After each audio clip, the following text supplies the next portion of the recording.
met Oscar back in August 1999 in the hospital, and we dedicated ourselves to each other and to the hospital. It's been a long journey of love and commitment and friendship.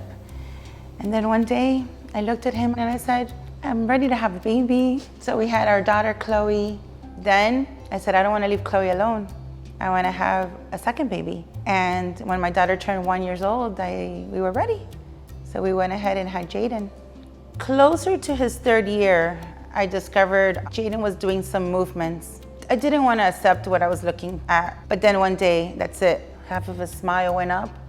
He had a stare blank to me. I knew what that was. I knew that was a seizure.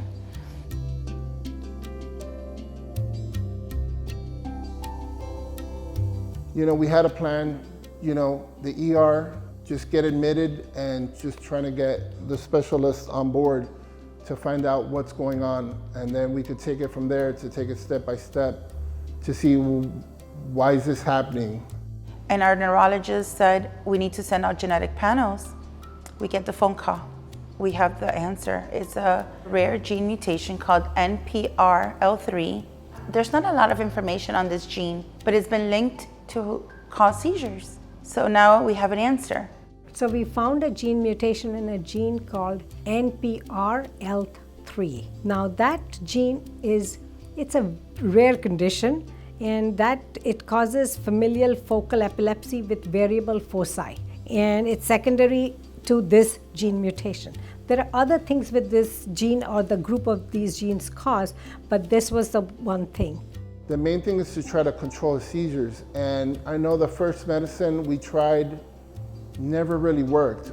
When they switched to the second medicine, the seizure stopped like a light, turned off, and for like 3 months, he was seizure-free. He was pretty much back to himself, doing his medicine. And then of course, in January, he either had a growth spurt or he caught a cold, and of course, that triggered them again. And they came back like with a vengeance. He was having like 12 a day.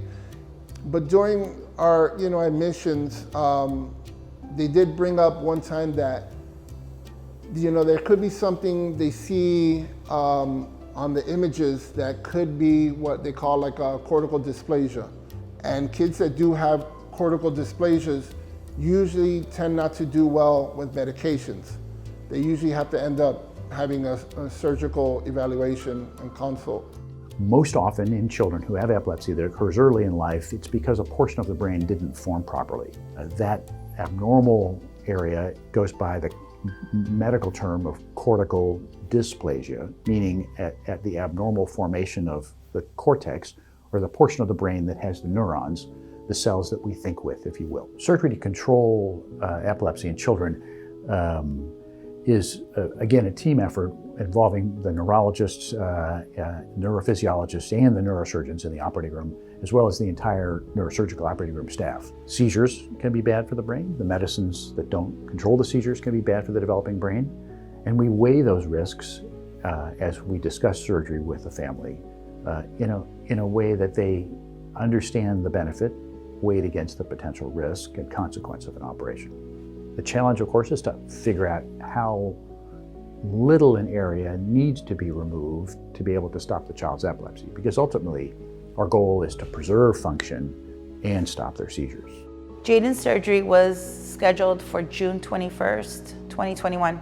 I didn't want to come in, I was so nervous. It was hard.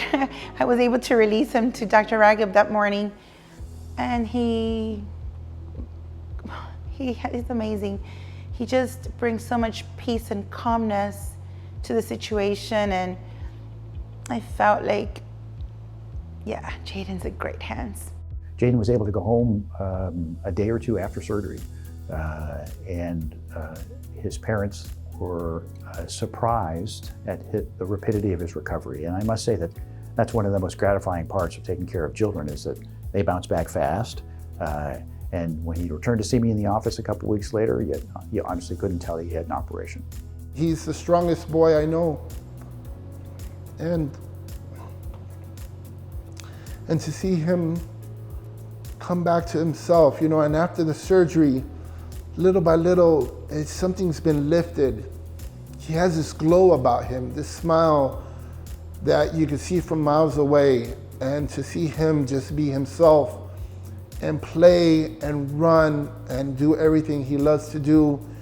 I really see him, you know, going far in life, and this was a big, you know, speed bump, but you know, he did it. He's a superhero.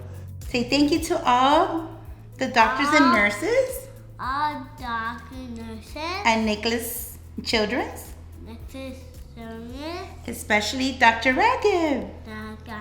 Water. You are my superhero, You must superhero. and I am Jayden Strong. I do the Show your muscles. Yeah. Good job, Jayden.